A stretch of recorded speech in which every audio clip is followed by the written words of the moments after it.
The uncomfortable truth about history is the fact that we really do not have a good grasp on human history. And I don't just mean human history that's like 2, 3, 5, 10,000 years old. No, no, no, no, no. I'm talking about history that's like 5, 600 years ago. That's the kind of history I am talking about that we have a extremely bad understanding of. In fact, it gets even worse because you can easily make cases that we really don't have a good understanding of history, reaching back even to like 300 years, even maybe 200 years ago.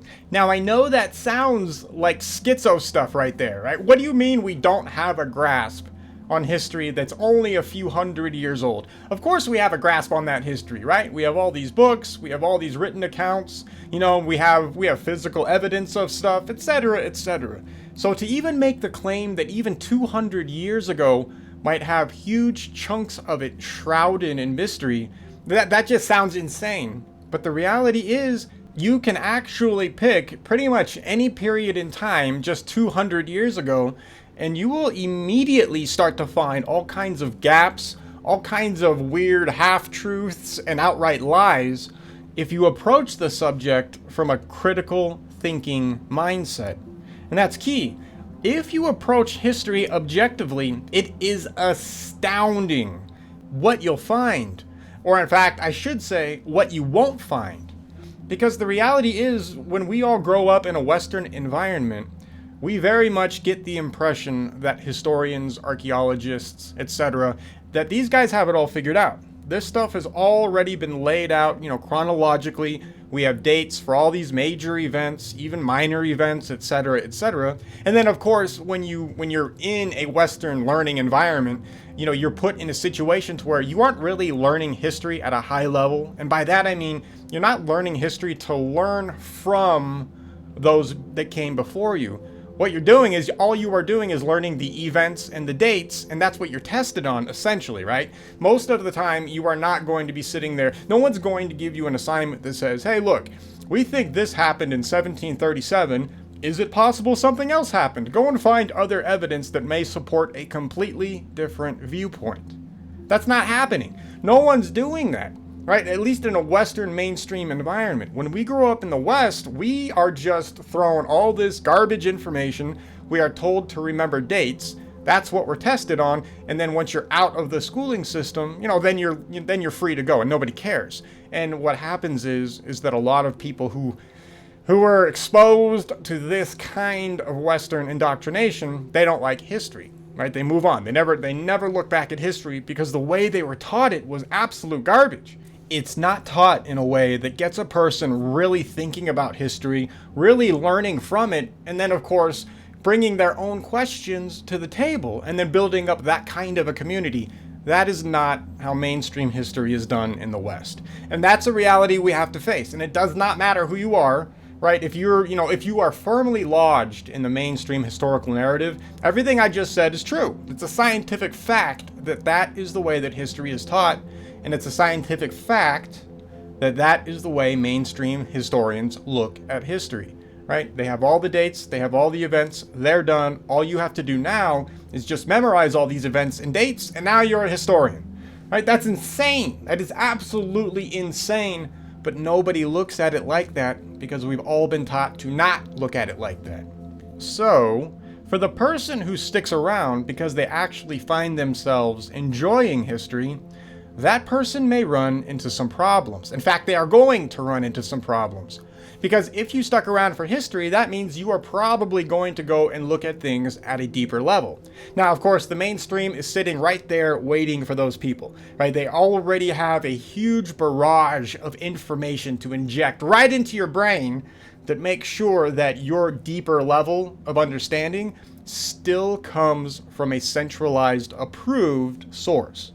Right? When you branch out of high school, for example, and you go into college, and you're like, yeah, I want to be a history major. What happens? Right? You are immediately thrown huge mainstream tomes full of all kinds of information, and the student has no real reason to initially doubt any of the works that they are going to be reading in their college education. Right? Because these books are huge. I mean, how could there be lies and obfuscations at this level. I mean, look at all these books. You can walk into a library and you can find just, hundreds of thick books just absolutely talking about Greece, Rome, Africa, South America, North, whatever. It doesn't even matter the time period anymore. You will find tons of history books that lay out all of this stuff perfectly for you. And what this does is it does not leave any room for the newcomer to make any kind of an advancement, because the way it's set up for you is that everything is already figured out. And of course, this is where we lose a lot of other people at this stage as well, because they fall into that black hole, basically. Because you could spend your life reading all of these books and still not get through a quarter of them at this point. Right? So, the average person looks at all of this and they think, how could all of these works be based on lies? And that's a fair question. How is it possible that you can have libraries full of lies? Because that's basically, if I didn't say it already, that's what I'm accusing mainstream of. Not just me, all kinds of people accuse mainstream of essentially lying to the mainstream public. So maybe, I think I said mainstream like 6 times in the past 2 minutes. If I were to start a drinking game, I guess we could kill ourselves within the span of 10 minutes of listening to one of my videos if we took a shot every single time I said mainstream. We might have to do that one day. That could be a suicide cult thing, right? That's how we go out, like, oh, they found the truth, but then they drank themselves to... Okay, anyway. What the hell was I talking about? Oh, yeah, mainstream history is garbage. Mainstream history is garbage. That's what I just spent the last 6 minutes trying to say. Essentially, when we go to look at mainstream history, we run into the problem. If we look at it scientifically, we fairly quickly come to the conclusion that all of these libraries that are filled with all of these supposed descriptions of ancient history, they're all wrong. And they're all based on evidence that is at best suspect and at worst outright forgeries. And I've covered this in other videos, and so I won't get into too depth with all of that, but that's the situation that we find ourselves in, and there's no way around it. Right? You can try to make all kinds of excuses and try to say, well, mainstream historians, they just, they do their best or whatever, or history is not a science. So, we just, no, those excuses don't work. That is not acceptable. When we approach history, it is imperative that we use the scientific method and critical thinking skills. There's no way around it. If you're not approaching history using those skills, you can't possibly ever hope to understand real history. And that's just the reality of the world we live in. There's no way around this. History is absolutely a science, and you could easily argue that it's probably one of the most important sciences that we should strive to get right, since this essentially would answer all kinds of basic human questions. Questions like, where the hell did we come from, for example? If we could get a good grasp on our history, we would actually get closer to answering that question on a more scientific basis. So this begs the question, of course, why the hell is mainstream history obfuscating all of this stuff? I mean, what's the point? How did we get to the point in the Western world to where the current historical narrative that most people know is absolutely false, but completely believed? Like, how do you get to this point? How the hell do you get an entire worldwide population to essentially believe an outright lie? The answers to this question range from extraordinarily basic to incredibly complex. And that's one of the reasons why, the people who push this stuff can get away with it. Because the problem is, if you try and go against the establishment, you have to somehow tear through these libraries of books that these historians will throw at you, right? I mean, these historians are sitting there manned and locked and loaded with all kinds of quotes from all kinds of supposed ancient tomes, right? We have historians that are sitting there waiting with what they think is correctly identified stratigraphy, waiting just to point out to you how wrong you are, right? I mean, there's all of these seemingly intelligent things that these people will throw at you to shut you down.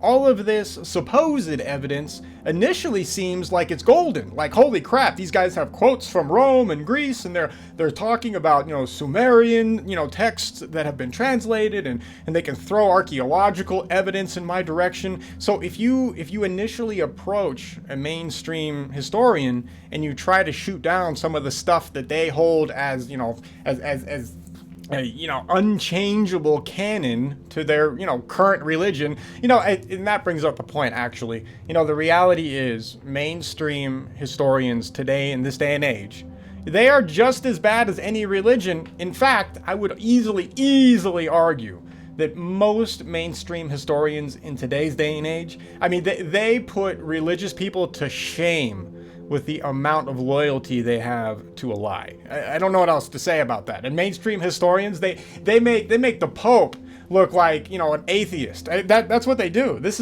And we have the exact same problem in science now, don't we?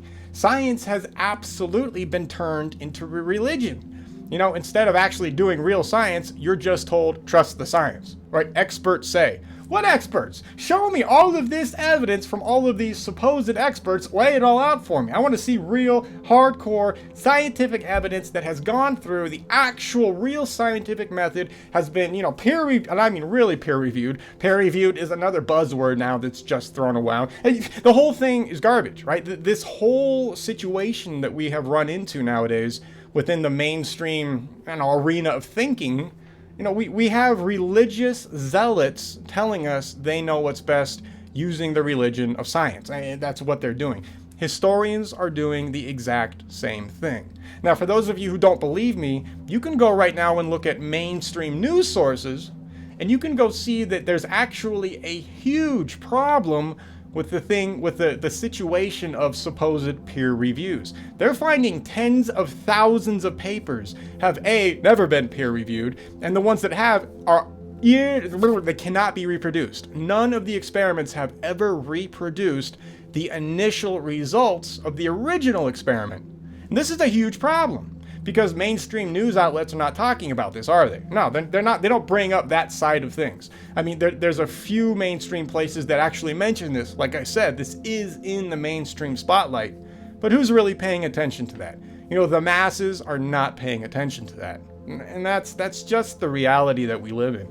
Anyway, I know I'm going on a rant on science, but it's important because, like I said, history is a science. We cannot approach history using the mindset of history is not a science. That is not an excuse. Like, anybody that says that, you can just run over there and just start slapping them. Just start choking them.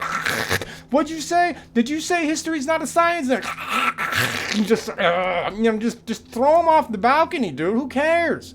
Because these people add no value to life. What do you want from me? They don't. They're living life. Okay.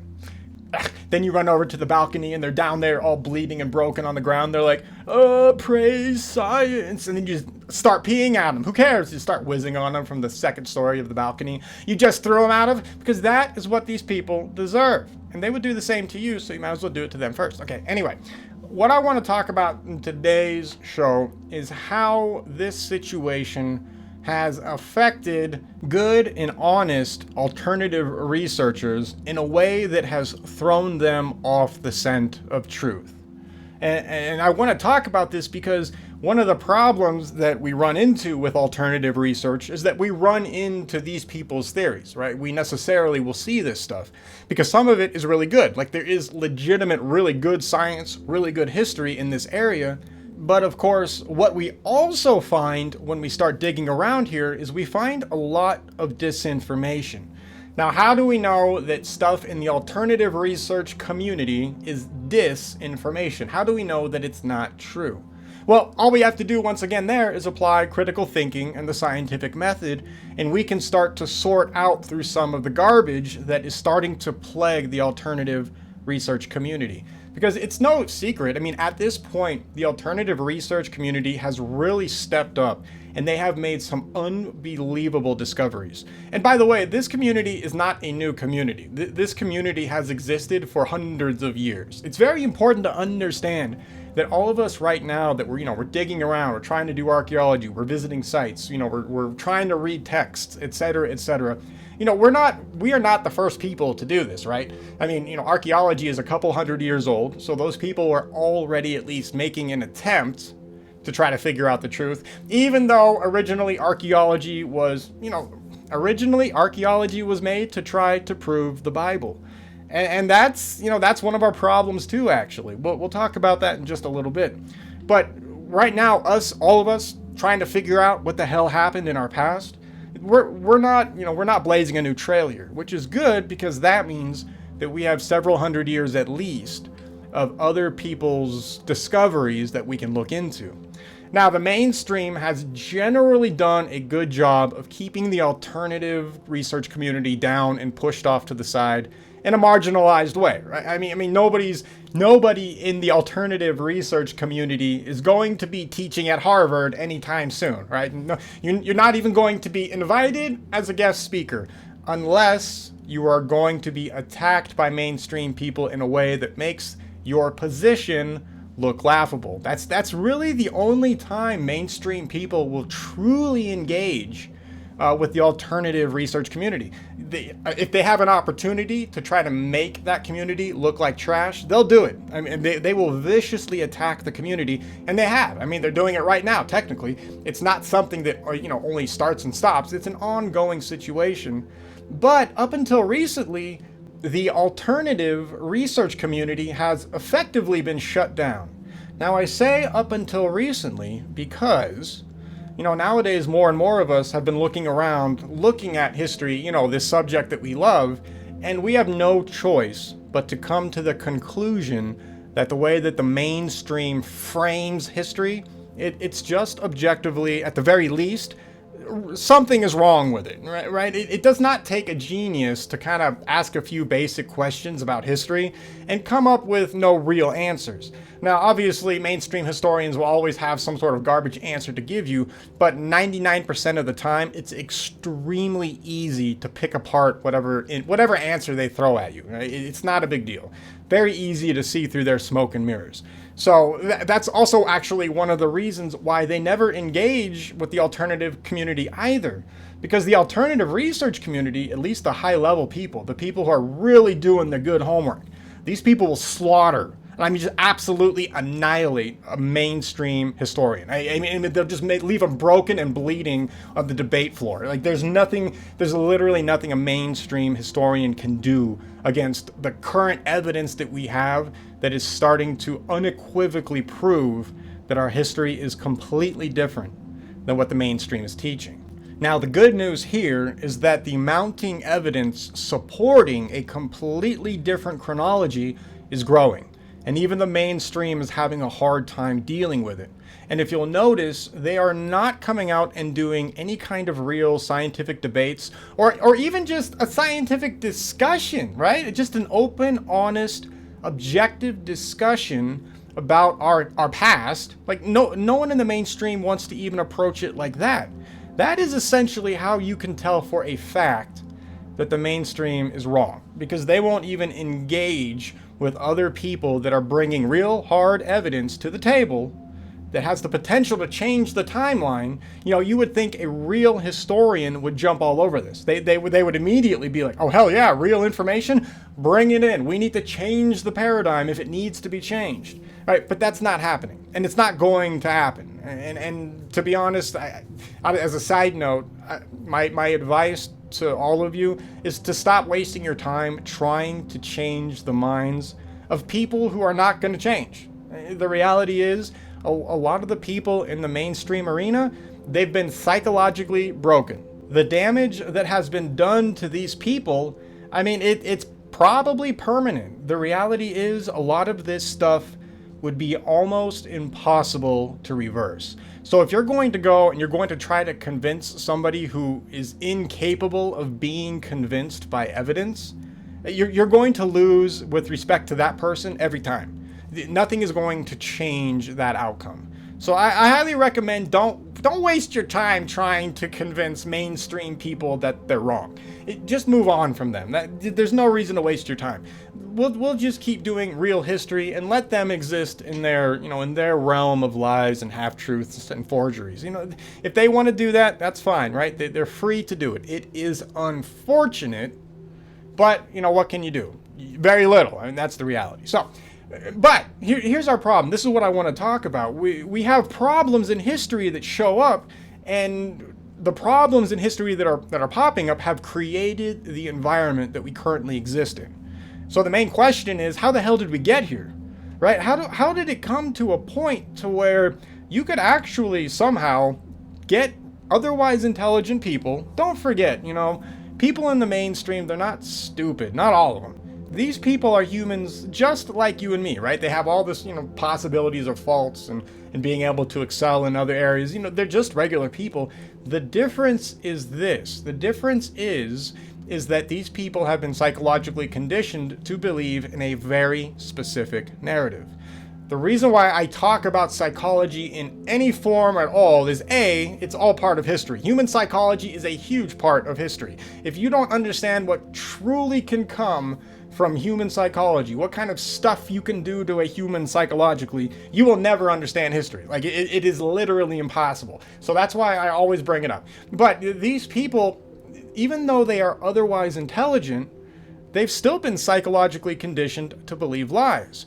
Now, most people tend to think, well, I mean, if you're really smart, if you really are intelligent, there's no way you could be psychologically conditioned, or I could be psychologically conditioned.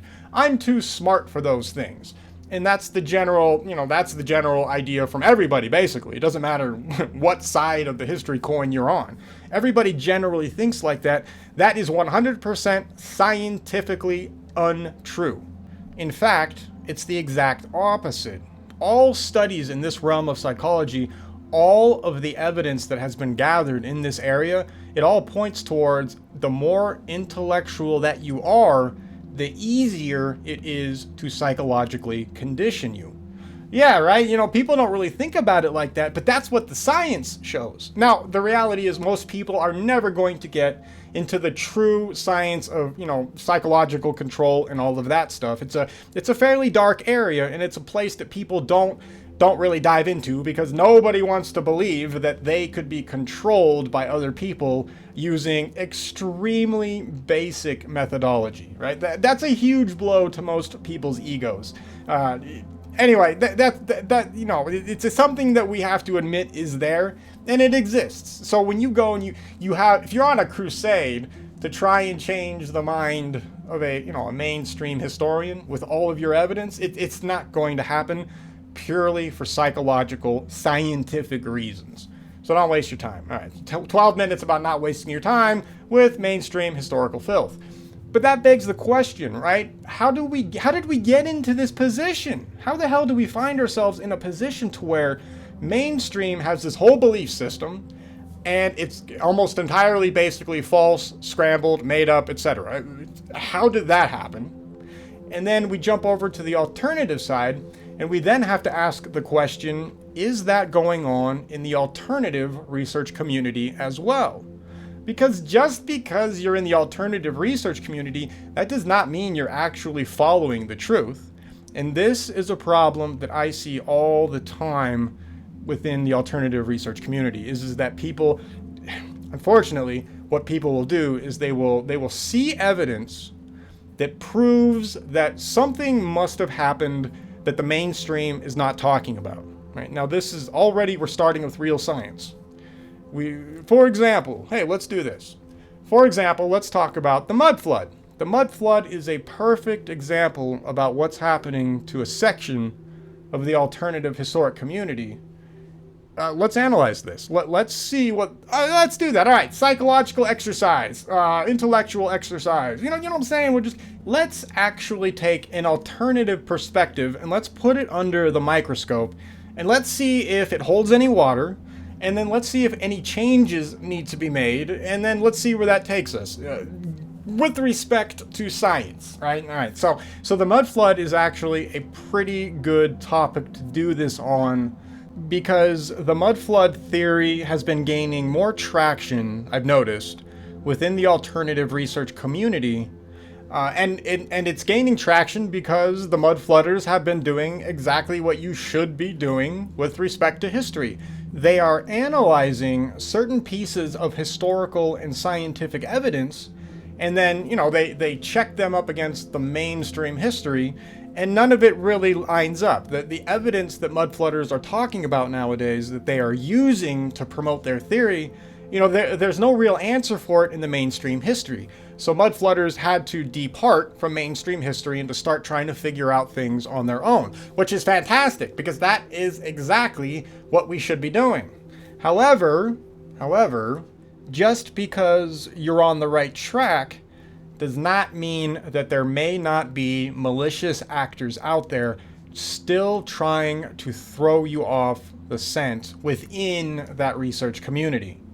And I believe that this is exactly what has been happening within the mud flood community. All right, so let's examine this. Let's look over this entire situation and let's see where this leads us, because I really like mud flooders because at the very least, these people are going out of their way to look at evidence in a fairly objective light, right? And they are trying to come out with the truth just by following evidence.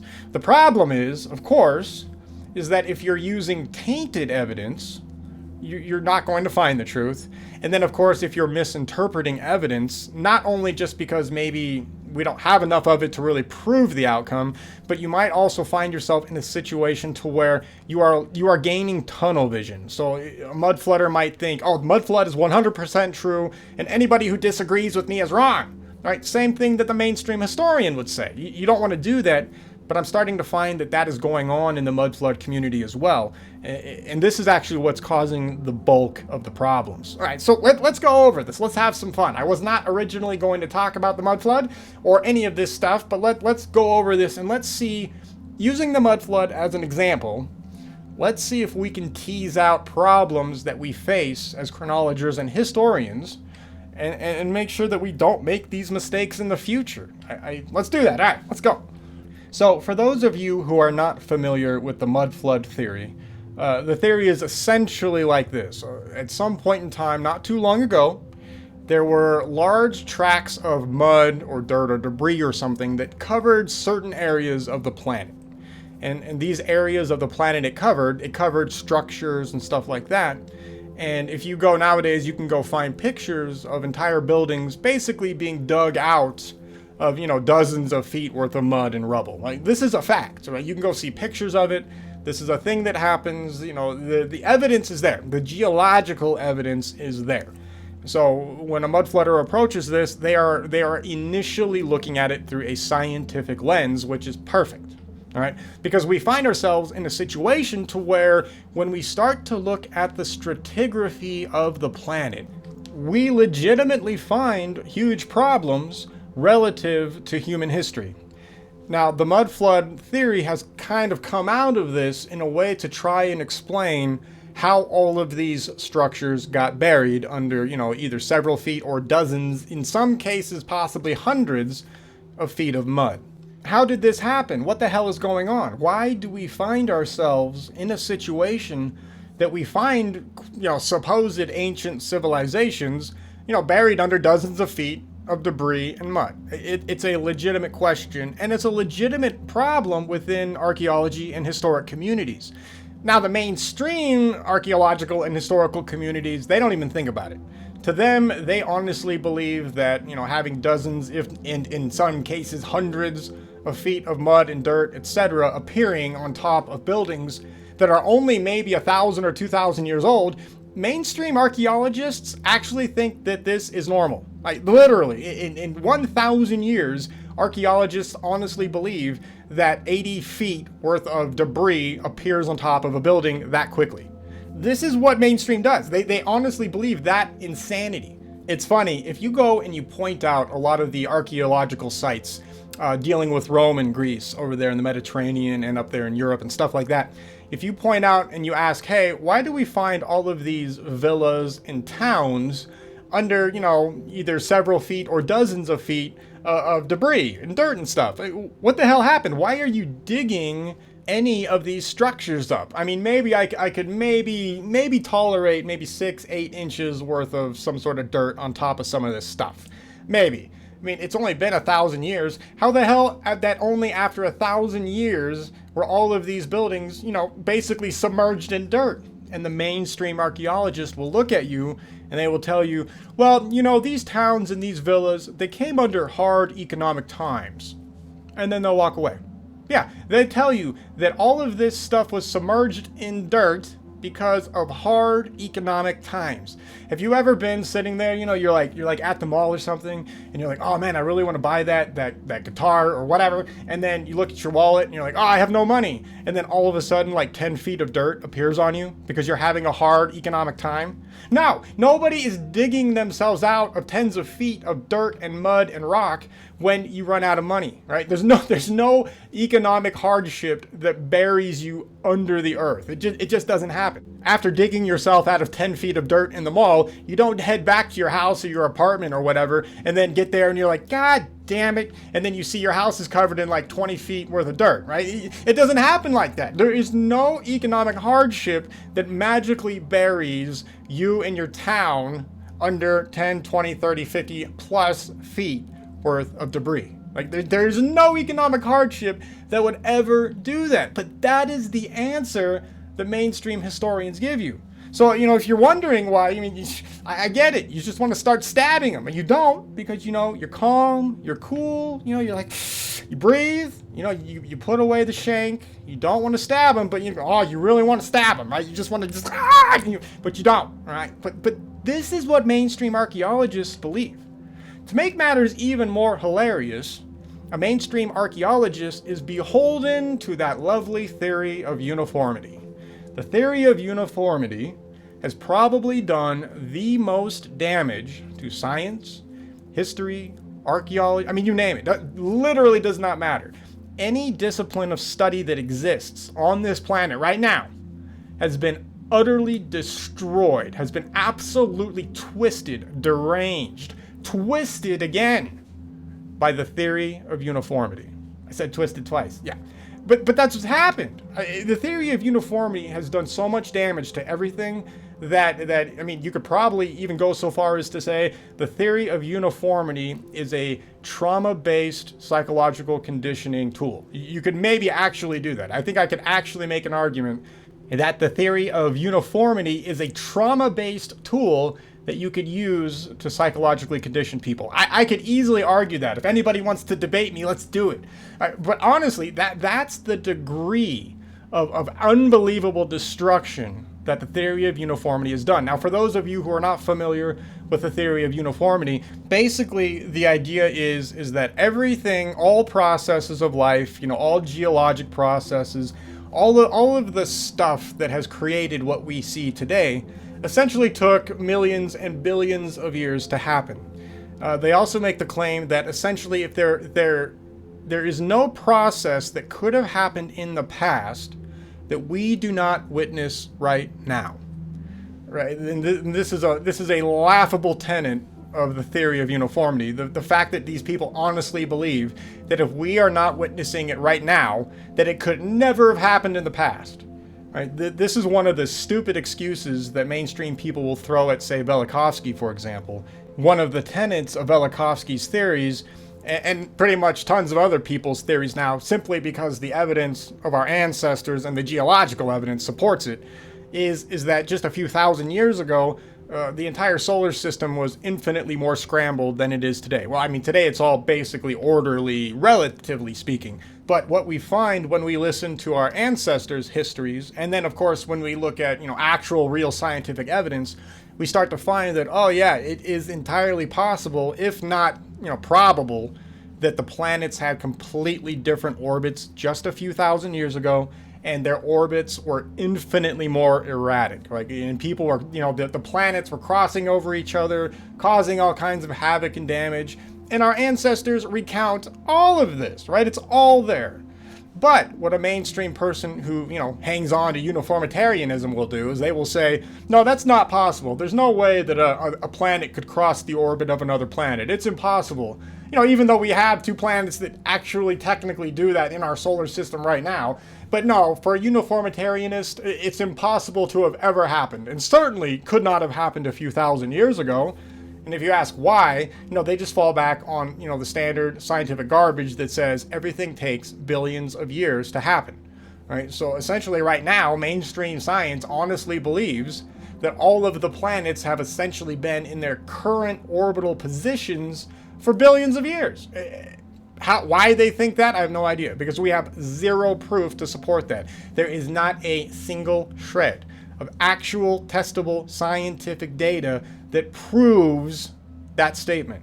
But they walk around like it's proved, right? Cosmologists have no problem telling you that the solar system is, 10 billion years old and Earth is 4 billion years old and the orbits have been here for billions of years. And you're like, how? Like, what evidence do you have that supports that? Please show me the 100% tested scientific evidence that supports that claim. And they have nothing, right? The mainstream scientist has nothing. At that point, they'll start, the ad hominem attacks, or they'll throw tons of, gobbledygook definitions out at you to hopefully, get you to go away. And that works on most people. And, like I was talking earlier in the show, screw these people. Don't worry about it. Don't even listen. Just move on. They're not going to change.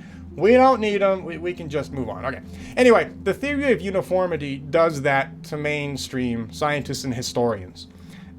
Which is funny because as a historian, you can see how quick things change in history. I mean, look at your own life now. Do you see how much stuff has changed just for human history, just within the span of your life? If you're 20 years old right now, the amount of stuff that has transpired, the amount of advancement that humans have accomplished, just in that time frame is insane. I mean, it's crazy. Right? It doesn't take billions of years for humans to figure stuff out, for example. Humans figure stuff out very, very quickly. So the reason why I even talk about the theory of uniformity is because it's important to understand how that affects mainstream science, but also how that still affects alternative researchers. Because unfortunately, the theory of uniformity is still alive and well within the alternative research community. And it does not matter if you're in the science or the historic realm. The reality is uniformity still plagues this area of research. Now, this is a problem because if you're an alternative researcher, you're at the very least starting to look at all this other evidence that's out there in a completely new light.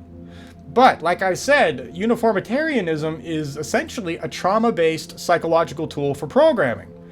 And basically everybody in the Western world has been hit over the head with this. Even religious people nowadays, they still buy into the uniformitarianism situation. For example, if you are in a denomination that, reads the standard Bible nowadays, right? So you have the 6 days of creation and the 7-day God rested. What we find within the religious community is the religious community is trying to go out of its way to explain those days. The word right there is day, right? When I say I'm going to see you in one day, do you think 6,000 years? Do you think 10 million years? No, you think 24 hours from now. That's very clear in their Bible, right? It says on the first day he did X, on the second day he did Y. Right? But what's happened is that uniformitarianism has seeped into the supposed loyal religious community, and now you have religious people trying to say, well, I mean, the Bible, it says day, but it was probably 6,000 years per day, technically, or 1,000 years, or 1 million years. There's all kinds of dates now ascribed to the word day, because what they're trying to do is they're trying to please the theory of uniformity. Why are they trying to do that? The reason why people try to please that theory is because the way it has been presented to the masses is been presented to everybody in a semi-palatable way that's very difficult to argue against. What do I mean by that, right? This is the problem with uniformitarianism. You can't prove it. You literally cannot scientifically prove this, but then how do you disprove it, right? And that's the main problem. So right now, geologists, for example, they have no problem telling you that this stone right here is 20 million years old. And you look at them and you're like, how the hell do you know that? Well, this color-coded chart that was created by some dude 60, 70 years ago shows us how all the years break down. Really? Really? And what exactly proves that the layers in this chart that have the little word millions next to each layer, how do you know that those layers are actually millions of years old? Right? Then they'll start trying to talk about, oh, well, you know, sedimentation, pressure, heat, time, this all magically makes the planet. Okay, all right. See, it's insane because the reality is they have no direct data that spits out a direct age. It does not exist. There is no such thing as a way of accurately dating any of the geological strata that we find. It's not doable, right? And the reason is simple. We now know that there are so many different geological processes that can create stratification, and I mean a ton of stratification in the blink of an eye, that the concept of certain things taking millions and billions of years suddenly becomes stupid. I mean, it's just dumb. We have all the scientific evidence to prove that, and that includes experimental evidence, observational evidence out in the real world, etc. Geologists have absolutely lost their mind. That's why you'll always find all these weird oddities within the layers of geology that they'll avoid and they won't talk about, right? Because there's no real good explanation to explain the vast majority of the stuff that we see. But what they can hide behind is they can hide behind that 20 million year, 60 million year, whatever million year strata excuse, and there's nothing you can really do about it. So, for example, you know, if somebody says, well, I mean, you know, it's 20 million years old, and I say, well, okay, prove it experimentally. And then they're going to come back and they're going to say, well, it's 20 million years ago, bro. I can't do a 20 million year old experiment. I mean, we don't have that kind of time. Right, that's a cop-out, but it's technically true. I don't have 20 million years, right? So your average geologist can walk away from this argument feeling like they have won because there's nothing that the other person can really say against them. Like, how do you disprove that it took 20 million years? Because the geologist knows about quick stratification, or at least a good geologist will be well aware of that process. It'd be weird if a geologist didn't know about quick stratification. But, you know, the quick stratification only comes into play in very certain circumstances. And oddly enough, those circumstances are only modern day circumstances. But apparently none of this stratification kind of thing could have taken place way back in the day. I mean, it's just circular, dumb. It's not logic. It's just stupid.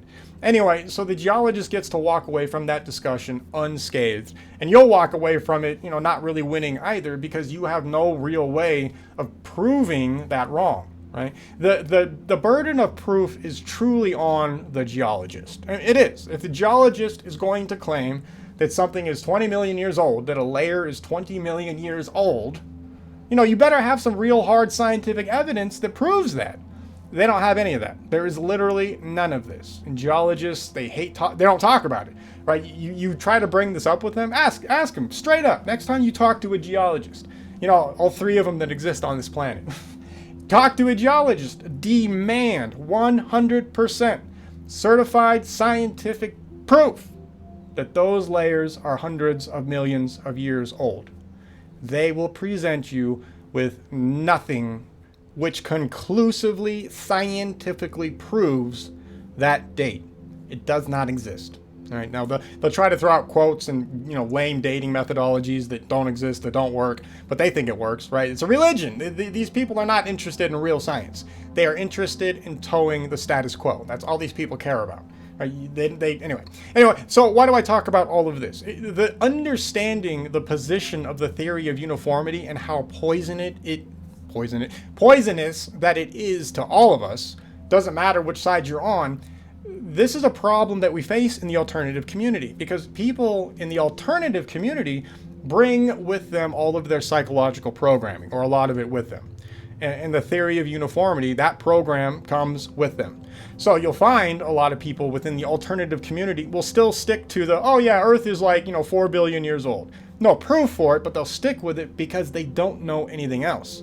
Right? Or they have not at least been exposed to other information. Or even worse, if they are exposed to other scientific information which proves a different story, So for example, planets being in a completely different orbit just a few thousand years ago, we have the science for it, we have the eyewitness testimonies for it, it's all over the place. But even with all of this evidence, we will still find people in the alternative community which will shun said evidence and instead still hold on to things like, no, all the planets have been in their exact orbit for, millions of years. I only mention all of this because it's a good example of what people will carry with them even when they are trying to find the truth. Now, the theory of uniformity sticks around pretty good because that's what everybody grew up with, so it's hard to get rid of it.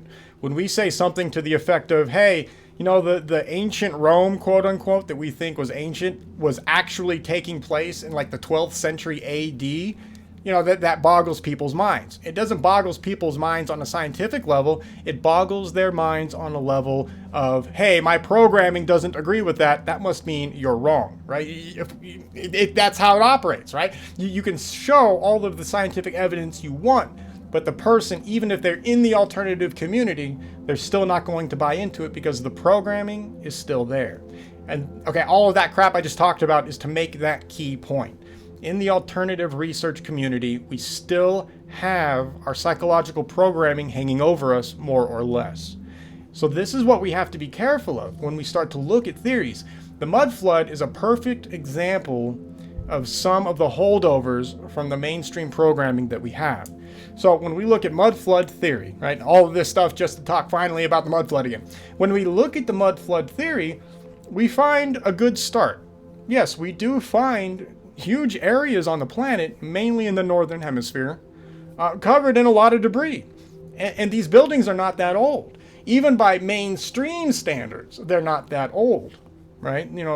Ancient Rome, a couple thousand years ago, they were building all these buildings, supposedly. That's only 2,000 years ago. Why are they covered in mud heaps? What the hell's going on? 2,000 years is not that long, especially if you're a uniformitarianism person. How did that get there? It's a legit scientific question, and mud flooders are trying to figure that out. Now, here is where we start to run into our problems. So somebody who is now looking at the mud flood and now thinking, well, yeah, there must have been some sort of a debris wave or something. Something had to create this whole layer of dirt that we now find covering these structures. The problem now that the mud flooder will find is they are going to start getting in odds with their original programming, right? They're going to have a tough time thinking, well, crap, this stuff has to happen quick. How do we make it happen quick? Theory of uniformity says geology takes tons of time. So we now need to figure out some sort of an event that can very quickly cover, huge aspects of the planet in this debris. And so this is where things start to get complicated for the mud flooder because they're still operating with basic tools. By that I mean they're trying to explain a rush of mud. Where does this mud come from? And the kind of explanations we start to get from mud flooders, they start to get kind of crazy because they are not willing to look at the reality of all the evidence that surrounds this event. To make matters even worse, for anybody who's trying to figure out the mud flood theory, we find ourselves in a position to where other weird concepts have now been added to the theory of the mud flood. One of those concepts is Tartaria. For some weird reason now, Tartaria has been linked to the mud flood. Now I know you can kind of say, well, yeah, some of those buildings are covered, and I don't disagree. But the problem is the way that Tartaria is being magically added to this theory in a way that makes it sound like Tartaria was this grand, unbelievable, high-tech, psychic, civilization that dominated the galaxy or something. Right? We have no reason to believe any of that, but that has seeped into the theory. Another weird thing that has now seeped into the mud flood theory is this weird World Fair problem. Like all of a sudden now they're like, not only was there a mud flood, but civilizations built these old, buildings for the World Fairs thousands of years ago, and somehow they survived for thousands of years untouched, and then people found them in America, and then they destroyed them because they didn't want people to... It's like, what the hell are you talking about? Wait, where did we get the World Fair from the mud flood, right? What's going on here? To be blunt, this is how you poison the well. Here's the deal.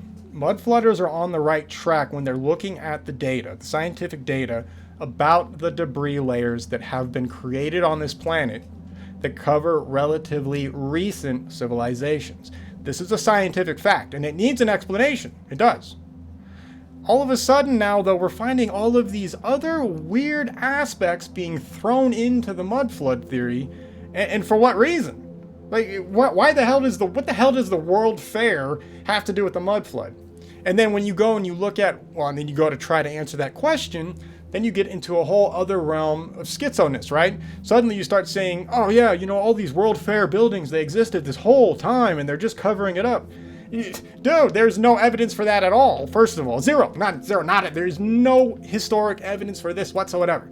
For example, there are 0 North American Indian tribes talking about how they found these luxurious buildings sitting in perfect condition and that they never used them. Right? None of this exists. It's ridiculous. But what's happening is that this is now being added to a potential real explanation for what's going on scientifically in the past, i.e. the mud flood covering stuff, something covering huge aspects of the planet in debris. But now if we start to throw in something weird like the World Fair, suddenly it starts to discredit the entire concept. Not just the name mud flood and the mud flood theory, the entire concept begins to become discredited because it is legitimately, there's no scientific reason to include the World's Fairs into the mud flood theory. It is insane. You might as well just start including, I don't know, Cinderella and Peter Pan, because why not? I mean, you might as well do it. If you're going to do World Fairs out of nowhere, you might as well add other crazy SpongeBob stuff or something. I don't know. You see what I'm saying? There's no reason to do this. The reason why it's being done, though, and the reason why it's being propagated is to ensure that the people who are now looking in the direction of the mud flood never actually begin to truly appreciate what they found. Because if you're a mud flooder, now you have to somehow account for the World's Fair in your theory. And you already have problems, by the way. You know what? And also, before we go further, I'm not talking bad about mud flooders. I love you guys. Because you guys are at the very least trying to find the truth. But you got to be careful with the evidence that you look at. Right? You just got to watch your back. And that's what I'm here for. I'm here to watch your back. I'm here to help you. That is what I'm here to do. So, listen to me. Just pay attention. Sit down. Don't turn this off. Listen to what I have to say. All right, so you already have problems. Now you have to somehow factor in the World Fair. Then you have to also somehow magically, for whatever reason, you also have to factor in Tartaria. Okay, what the hell does Tartaria have to do with any of this? At least at the level that it's being used in the mud flood. This is another well poisoning concept. Now, that does not mean Tartaria was not real. Quite the opposite. Nobody with a historic brain is arguing that Tartaria was not real. It was. But what was Tartaria? That's a different subject for a different show. But no, I'm right there with anybody who believes it existed. Yeah, it existed. All of our ancestors talk about it. It is named numerous times. We have tons of wreckage up there. There's no reason to believe it doesn't exist. But why is it being affiliated with the mud flood in the context of it being some super advanced civilization? Like, why? Who cares? We don't need any of that. What is this? So now you have to account for that. It's the same problem with Atlantis. All right, a lot of Atlantean researchers now believe that Atlantis had flying cars and spaceships and teleporters and whatever you want to imagine, they had it. But that doesn't necessarily jive with any of the historic information we have, and there's also no reason to believe that anyway. Once again, there's no evidence for any of that. You don't need to believe that unless you find like hardcore scientific 100% unequivocal evidence. You don't have to go that far. There's no reason to yet. Don't worry about it. You can just chill. So this is where mud flooders find themselves. They find themselves in a situation to where they have to explain several weird oddities on top of the main oddity, which is where the hell did the mud come from? I'm going to focus on this for the rest of it. You get the point. The other aspects of the mud flood theory, it's well poisoning. That's all there is to it. There's nothing to argue, right? It's just bad juju. Don't try to equate that stuff into the theory. Don't do it. That's my only main advice. I swear to God, if you guys keep talking about those aspects of the mud flood, I'm going to run downtown and start slapping people. And hopefully I slap a few mud flooders, right? There's just no reason for it. Okay, anyway. But the main problem that we actually do need to explain is the mud flood itself. Where the hell did all of this mud come from? And this is where you will find that community fractures, because there are all kinds of weird explanations. All right, we have everything from magically mud just appeared and on top of these buildings. Yeah, it gets that ridiculous. That exists. You know, all the way up until trying to blame something more scientific like a tsunami. That's much better, much better. And then there's also, you know, people just saying, yeah, there was just a huge mudslide that came from, you know, they don't really have anything, because that's not, no evidence supports any of this. Or I should say, at least no, you know, completely scientifically valid evidence, you know, supports those crazier claims. Now, that runs us into a problem, because we do indeed still find all of these structures buried under a ton of dirt and mud and rock and stuff like that. Like, this is a legitimate problem. So what do we do with it? So here's what I wanted to bring up, because I do love you guys. You guys are legitimately at the foundational level. These people really are following evidence, but they're being misled. And the reason why mud flooders are essentially misled is because of your mainstream programming. Letting go of that programming is exceptionally difficult, right? It just is. That's the reality. I'm infected with it. Everybody I know is infected with it. You know, everybody's at various levels of dealing with it. But when you start to get into trying to objectively figure out history, you actually have to go out of your way to fight against that stuff, because so long as you still believe that everything took millions and billions of years to happen, you're never going to be able to look at what our ancestors have told us in the light of truth. It's just not going to happen. Now, really quick, I'm not like some, you know, young earth creationist crazy person. That's not, I don't believe in God or any of that stuff. What all I'm saying is that we do not have answers that the mainstream claims that we have answers for. So when an alternative, or when a person starts to get into alternative research, they drag a lot of that baggage with them, right? They drag uniformity with them. They drag all of those sciences with them that seem like they're legit, right? So mainstream cosmology, that comes with mud flooders as well. These are all serious problems, because scientifically speaking, all of those concepts are either outright wrong, or they're half-truths, or there is literally just no reason to say them at all. Modern day cosmology is literally based on like 90% theory nowadays. And that's the scientific fact. It's hilarious. Right now we have the James Webb Telescope absolutely crushing and destroying, you know, relativism and all that other garbage, you know, dark matter, dark energy, black hole, all this garbage, right? The mainstream cosmologists believe in. The James Webb Telescope is scientifically destroying it. And yet they all still cling to the notion that all of those concepts are still real. They won't let go of it, even in the face of real scientific evidence that says, no, dark matter's stupid. You get away from it. Right? They don't, do they? They do not change their mind. We run into a situation, I think it was Richard Feynman that said it.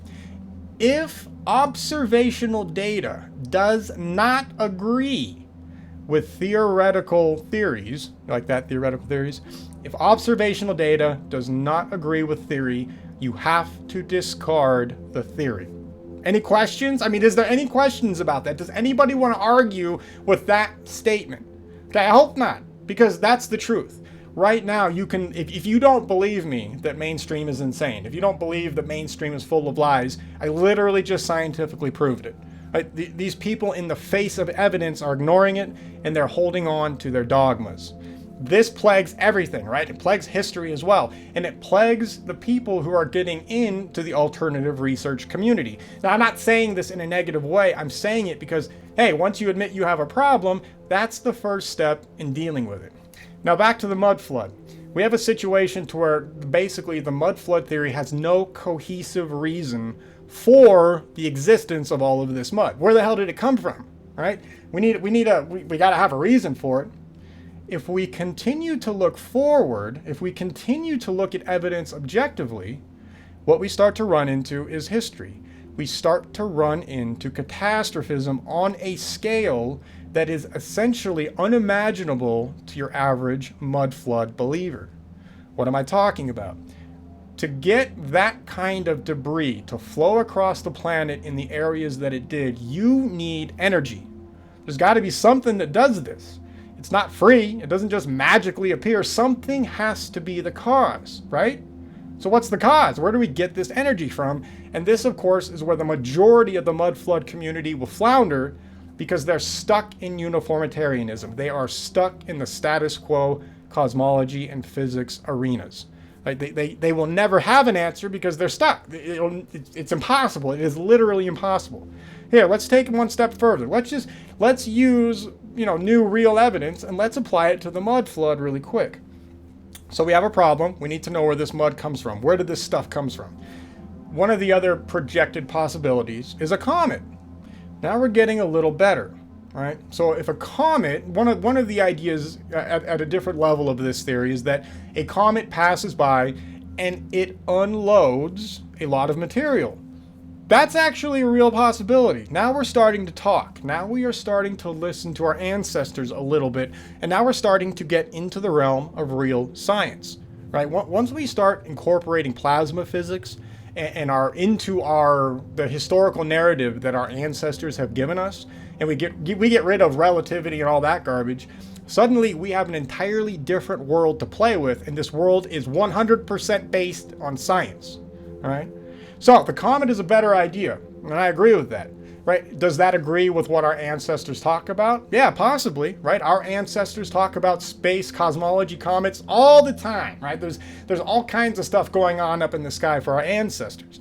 This is where mud flooders, or a lot of mud flooders, will bow out, because what we are now about to suggest is out of the realm of their possibility, for the simple reason that uniformitarianism has a hold on your psyche, on their psyche. I'm not talking to anybody specifically. We need to get that mud from somewhere. Where could it come from? We need energy.